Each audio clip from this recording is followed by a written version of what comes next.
We make a big deal about individuality, don't we? We love to preach about being yourself, about being your own person. We love to brag about our unique traits and qualities, about how every single human being is special and different from the next. And the fact is that all that is not wrong. Because yes, we are indeed all different. All individuals, no two people the same. And yet, a lot of what makes each of us an individual is only skin deep, often literally. Strip away the way we smile or the way we speak or the way we live, and what's left?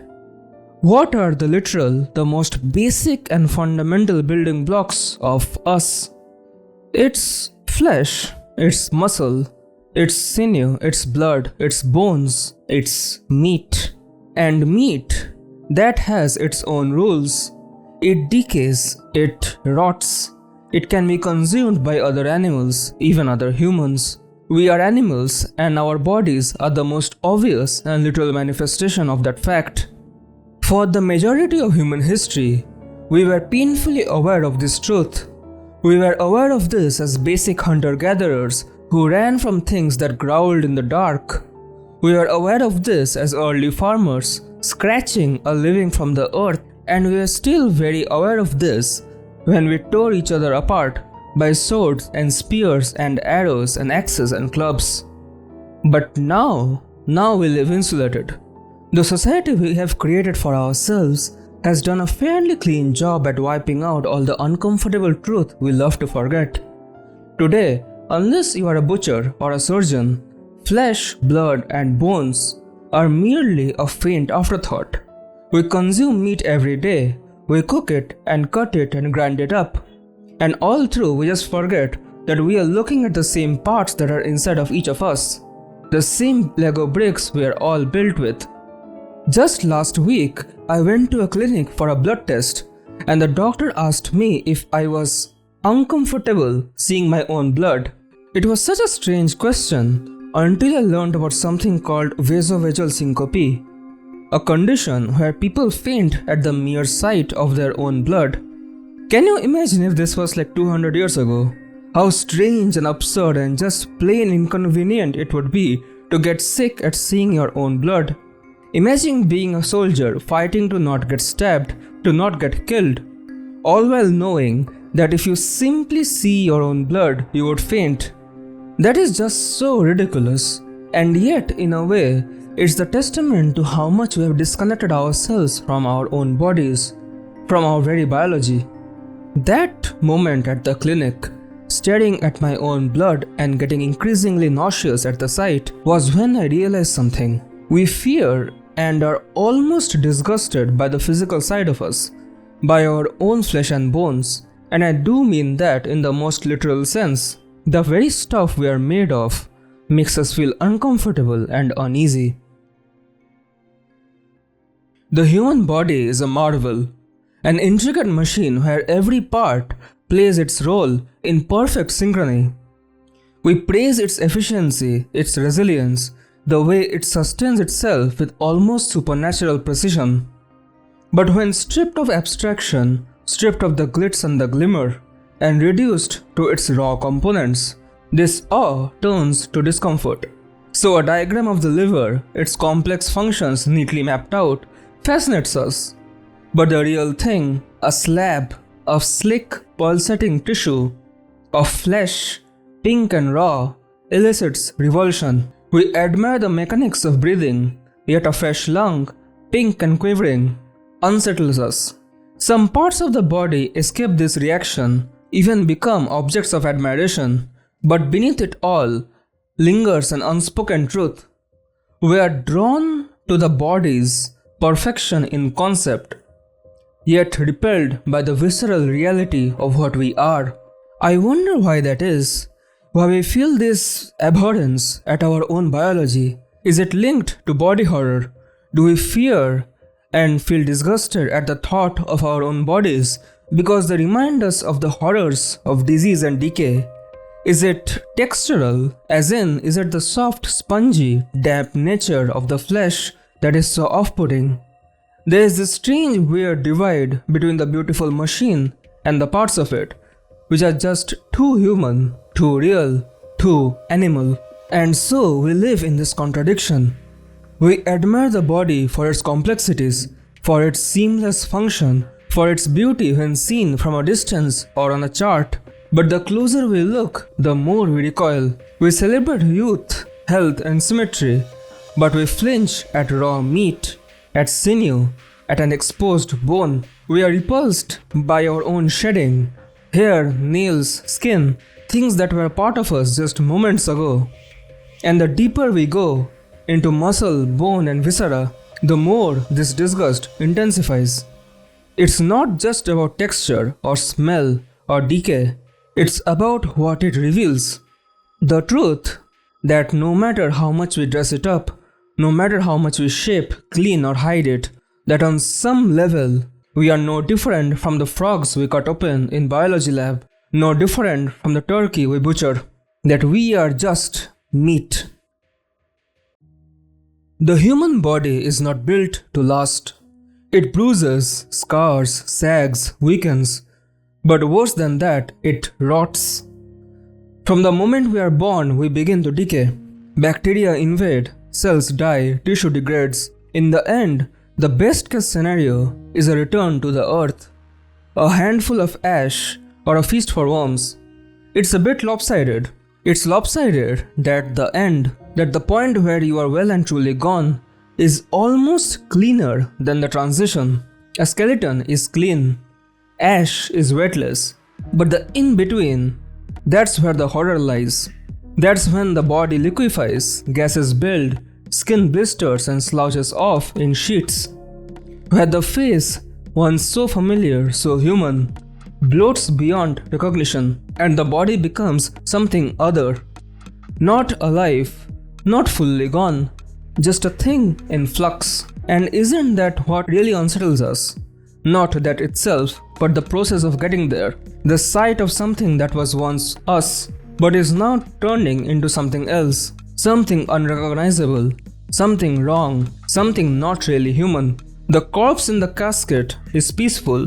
It's a memory, a relic of a person, of their deeds, legacy, and actions.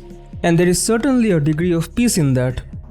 But the body in the woods, after a week in the heat, that's horror. That's the thing we look away from. We like everything clean. And so we would so like to believe the end is too. And that's the true horror. That decay is real. The bugs, the smell, the bloating. The body is a vessel, a fragile shell that houses a consciousness. And the body will do what bodies do, what simple biology dictates it to. It's another reminder that before we are dust, before we are bones, we fester, we rot. In so many ways, humans are inferior to the animals we share this planet with. We are slow, uncoordinated, and barely equipped to defend ourselves against any predator larger than a cockroach, and even that's debatable. Oh sure, we are still apex predators, the one at the top of the food chain, but again, we now occupy that much envied spot, not by brute force or speed or size, but rather by being smarter, more devious. We do it by using technology, by making weapons and tools. And hell, why not, right? That's only sensible. But my point is that once upon a time, we were at the top by virtue of our own physicality, by our own bodies and what they were capable of, and it very much is a war than a is. Because today, while we are stronger than ever with our tools, with our weapons, we are less and less physically capable. We are weaker and slower and less tough than our ancestors. We are creatures designed for endurance, for persistence hunting across miles of open land. But when was the last time any of us ran without a treadmill beneath us? When was the last time we fought with nothing between us and death but skin and bone? We traded claw for steel, fang for fire, instinct for strategy, and in doing so we climbed to the top. But that climb came at a cost, because if you strip us of our tools, if you take away our clever little gadgets and toys, what's left? What are we then if not just another animal standing bare against the wilderness? Meat, prey, and maybe that's why the fear lingers. The fear of the sheep in the dark, the rustling in the grass, the thing just out of sight. Their fear of teeth, of claws, of being caught, of being devoured. From the moment I understood the weakness of my flesh, it disgusted me. I craved the strength and certainty of steel. I aspired to the purity of the blessed machine. Your kind clings to your flesh as if it will not decay and fail you. One day the crude biomass you call a temple will wither, and you will beg my kind to save you. For I am already saved, for the machine is immortal. This is a quote from the Warhammer franchise, specifically from the lore of the Adeptus Mechanicus, the cult of the machine, an empire-spanning religion who worships and reveres anything machine and robotic, believing that flesh is weak, imperfect and destined to be replaced. In their eyes, true salvation lies in abandoning the biological body for the mechanical. Now, I am not saying we should all create supercomputers and upload our minds into them. For all its flaws, the human body is still a marvel, complex, self-sustaining and adaptable. But the fact remains that our consciousness, our thoughts and our identities can be argued to be far more valuable than the fragile flesh that houses them. The idea of uploading our minds is appealing because it offers an escape from aging, from disease, from the slow rot of our bodies. It promises a way out of mortality itself, and while we may lament the state of the world or even joke about wanting to stop existing, immortality remains one of the most tempting ideas ever conceived. The thought of never dying, the thought of living forever. And if that is to be the goal, then perhaps merging with the machine isn't just a possibility. Perhaps it is the only way forward. I watched The Fly when I was 7. That was a mistake because it scarred me, but I kept coming back. That particular brand of horror, the grotesque fascination with flesh twisting into something wrong, grew on me, slowly but surely. David Cronenberg's films are an exploration of the horrors that dwell under the skin, of the way our body betrays us and warps into something monstrous. His kind of horror is not about the gore, it's about the body betraying you, mutating, decaying, changing against our will. In The Fly, Seth Brundle's transformation is terrifying, not just because of what he becomes, but because he knows it's happening. He watches, powerless, as his skin slouches off, his very flesh turning against him. He remains Seth, aware, suffering, until he isn't. That's the horror of body horror. Not just transformation, but the loss of self. This fear runs deep. We like to think we own our bodies until we don't. The Thing, Tetsuo, Akira. These movies remind us how fragile we really are. We are not fixed. We are meat, and meat changes. And really, body horror is not so different in reality. Aging, disease, microplastics in our bloodstream. Our bodies warp, break down and betray us every day. We fight it with Botox, plastic surgery, and fantasies of transcending flesh. But we are still prisoners to muscle and bone. Most of us don't even think what we are. Fleshy tubes, fluid sacs, skeletons wrapped in skin, until something forces us to. That's why body horror lingers. It does not just show us monsters, it makes us realize maybe we already are one. So where does this leave us?